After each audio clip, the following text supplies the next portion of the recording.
En RDC, la prestation de serment du nouveau président Félix Tshisekedi, qui va prendre le relais du chef de l'État sortant Joseph Kabila, est confirmé pour jeudi, d'après des sources dans l'entourage des deux camps.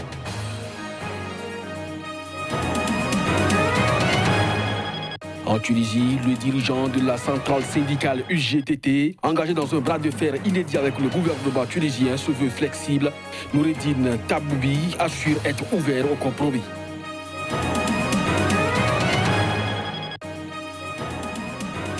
Au Zimbabwe, Emerson Mnangagwa fait prêter serment au nouveau procureur général, son nom Kumbire Odi.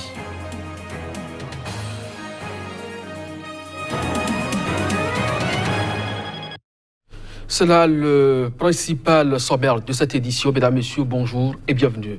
La prestation de serment du nouveau président de la République démocratique du Congo, Félix Tshisekedi, qui va prendre le relais du chef de l'État sortant, Joseph Kabila, est confirmée pour ce jeudi, ont indiqué des sources dans l'entourage des deux personnalités. La prestation de serment est prévue à partir de midi, soit 11h GMT, au palais de la Nation du Kinshasa, siège de l'actuel présidence de la République.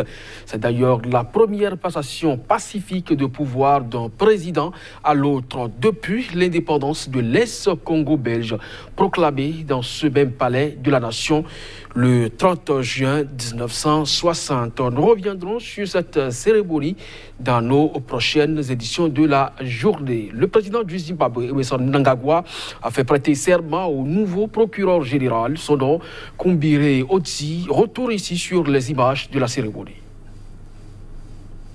Le président du Zimbabwe, Emerson Mnangagwa, a tenté mardi de tourner la page de la fronde meurtrière contre la hausse des prix du pétrole en lançant un appel au dialogue à l'opposition, qu'il a aussitôt refusé en exigeant la fin de la répression. C'était un rapport assez fort contre les méthodes utilisées par les forces de l'ordre, un rapport assez fort contre les manifestants qui ont pris la loi dans leurs propres mains. C'est un processus à double sens et personne ne devrait jamais travailler dans l'illusion que le Zimbabwe meurt d'envie de rejoindre le Commonwealth. Nous le faisons dans le cadre de notre processus de réengagement avec le monde pour un gain mutuel, pas pour un gain unilatéral du tout. Si c'est un dialogue qui repose sur la violence, sur la coercition, ça ne marchera pas. Ce que tous les partis, y compris ceux de l'opposition, doivent savoir, c'est qu'il y a un moyen de faire participer le gouvernement sans avoir nécessairement à faire appel à des gens pour commettre l'anarchie et détruire des biens. La main tendue du président zimbabwéen a été refusée sans délai par le chef de l'opposition. Ce dernier estime que pour dialoguer, il faut être libre de parler. L'opposition exige la fin immédiate de la répression et de la terreur. Plus de 600 personnes ont déjà été arrêtées depuis le début de la fronde. Dans la foulée, le nouveau procureur général du pays a prêté serment. De l'argent frais devrait parvenir au G5 Sahel pour faire face et progresser ses projets de développement et relancer les opérations de sa force militaire anti-djihadiste qui ont repris depuis le 15 janvier. C'est en tout cas ce qu'a déclaré le secrétaire permanent de l'organisation, Maman Sambo Sidikou. Nous sommes en discussion avec nos partenaires et il y a de l'argent frais annoncé par les Européens et nous allons travailler très incessamment avec les fonds arabes pour déterminer et préciser ce qu'ils vont faire, a déclaré Maman Sidikou, cité dans un communiqué de la présidence du Niger mis en ligne sur son site lundi. Le commandant de la force G5 Sahel, le général Anena Ould Sidi, a confirmé que la force militaire multinationale du G5 Sahel avait repris ses opérations depuis le 15 janvier en dépit du retard accusé par la livraison du matériel demandé.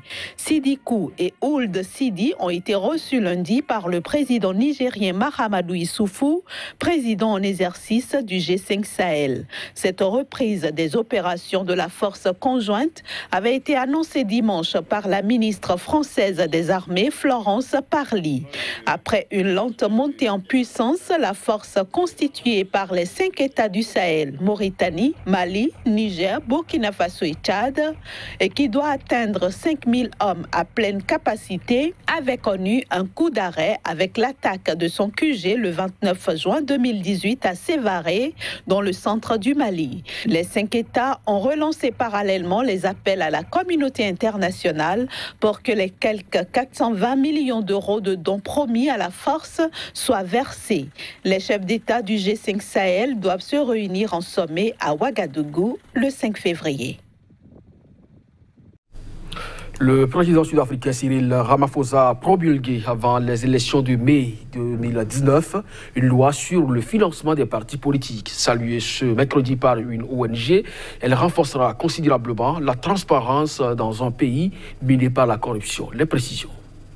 La loi interdit notamment l'acceptation de donations provenant de gouvernements étrangers, de personnes étrangères et d'entités publiques, ainsi que des donations qui pourraient être issues d'activités criminelles, selon la présidence. Les partis ont aussi désormais obligation de rendre public le nom des personnes ou entités qui font un don de plus de 100 000 rands, soit 6 300 €, a précisé l'organisation Mon Vote Compte. L'adoption de cette loi est un événement vraiment historique pour l'Afrique du Sud, s'est-elle réjouie. Auparavant, le financement des partis se faisait à huis clos. Il n'y avait pas de transparence, a expliqué le porte-parole de Mon Vote Compte. Cette loi est un élément vital dans le cadre des vérifications nécessaires pour lutter contre la corruption, a-t-elle estimé, jugeant toutefois regrettable que le texte ne devrait pas entrer en vigueur avant les élections générales. Il faut compter environ 6 mois avant la promulgation de la loi et son application par la commission électorale, selon l'ONG. Les Sud-Africains sont appelés à élire en mai leurs députés et les membres des assemblées provinciales. Les députés éliront ensuite le chef de l'État issu du parti vainqueur des législatives. Le Congrès national africain, au pouvoir depuis la fin du régime de l'apartheid en 1994, fait figure de grand favori. Un récent sondage crédite le parti de feu Nelson Mandela de 61% des intentions de vote malgré une économie en berne et une popularité en baisse à cause des affaires de corruption qui ont entaché la présidence de Jacob Zuma. Une commission d'enquête recueille actuellement de nombreux témoignages édifiants sur la corruption sous l'ère Zuma. À quelques mois des élections législatives au Bénin, l'opposition qui se pose des questions sur le processus électoral a sollicité une audience auprès du président de la Cour constitutionnelle. Mais au sortir de cette audience, l'opposition repart presque insatisfaite, sinon bredouille. Suivons donc Lama Balo, le porte-parole de l'Union sociale libérale, un parti d'opposition, pour plus de précisions. Le président nous a écoutés, mais nous ressortons de cette audience avec un petit pincement au cœur, parce que nous n'avons pas eu les réponses que nous attendions à nos principales préoccupations. Et je crois que nous allons revenir encore voir le président de la Cour constitutionnelle. C'est important pour nous parce qu'il est nécessaire de clarifier certaines dispositions de la loi. Le président, dans ses réponses, a semblé un peu vague. Le président, dans ses réponses, ne nous a pas convaincus. L'opposition fait donc l'essentiel pour assurer la veille, parce que pour nous, c'est important. On souhaiterait quand même que les élections se déroulent dans de très bonnes conditions, qu'après nous ayons tous le sourire. Mais tel que ça se passe, avec les inquiétudes que nous avons par rapport à certaines dispositions qui n'ont pas été clarifiées par le président de la Cour, il y a beaucoup de craintes à avoir. L'interprétation de l'article 242 est une interprétation importante pour l'opposition. C'est vrai que le président demande à l'opposition, aux partis politiques de faire leur propre interprétation, mais lui, en tant que juge constitutionnel, peut quand même orienter les réflexions. Nous n'avons pas eu de réponse par rapport à l'interprétation de cet article lorsque nous avons rencontré les membres de la Sénat. Nous n'avons pas eu non plus de précision avec le président de la Cour constitutionnelle. Ça demeure un problème pour nous.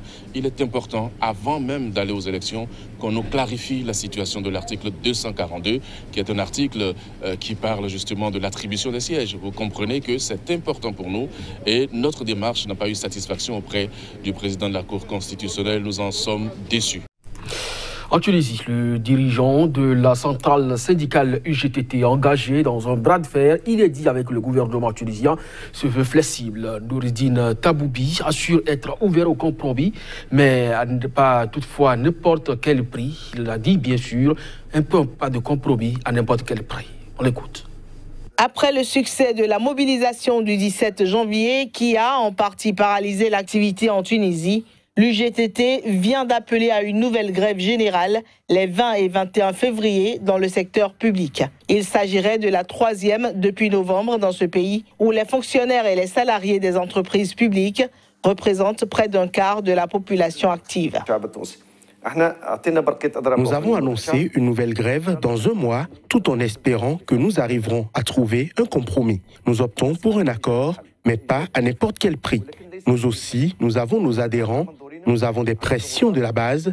Vu la cherté de la vie, ils ont une dégradation de leur pouvoir d'achat et de leurs conditions de vie qui sont difficiles. Ce qui nous importe aujourd'hui, et c'est sur quoi nous sommes concentrés, c'est de réussir un mouvement militant pacifique et civilisé. Je répète, cela n'a rien à voir avec une tentative de faire tomber ce gouvernement ou un autre. Le responsable politique a été élu pour jouer son rôle.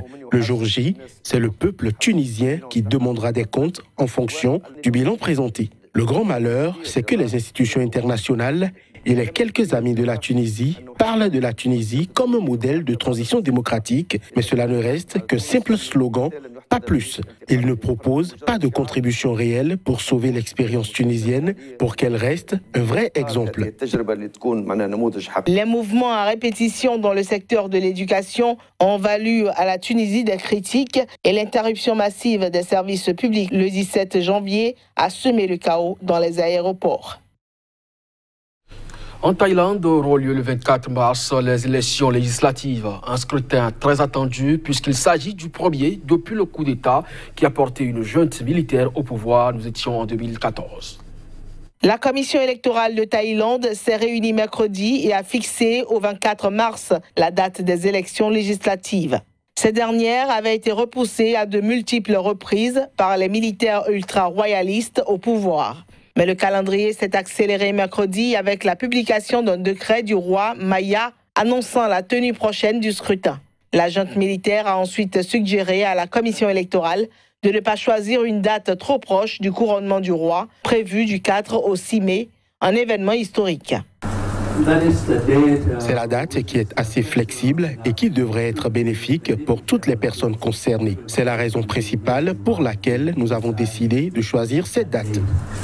De nombreux observateurs pensent que même s'il cultive encore l'ambiguïté quant à ses prétentions politiques post-électorales, Prayut Chan-o-cha, le chef de la junte en Thaïlande, a de bonnes chances de se maintenir au pouvoir. L'armée a en effet pris le temps de baliser le terrain en faisant adopter en 2016 une constitution très controversée avec un Sénat entièrement nommé par les militaires et qui aura son mot à dire sur la nomination du chef du gouvernement. Prayut Chan-o-cha a aussi profité de ces années de pouvoir pour s'assurer de la fidélité de plusieurs partis nouvellement créés. Face à lui, l'opposition part affaiblie.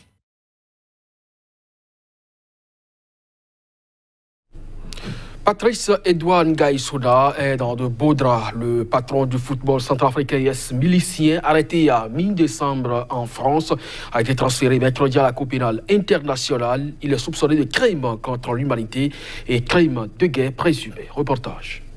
L'homme a été transféré à la Cour pénale internationale à La Haye, aux Pays-Bas, par les autorités de la République française. La Cour en a fait l'annonce dans un communiqué. Ce transfert fait suite à l'accomplissement des procédures nationales nécessaires en France, où il avait été arrêté le 12 décembre 2018.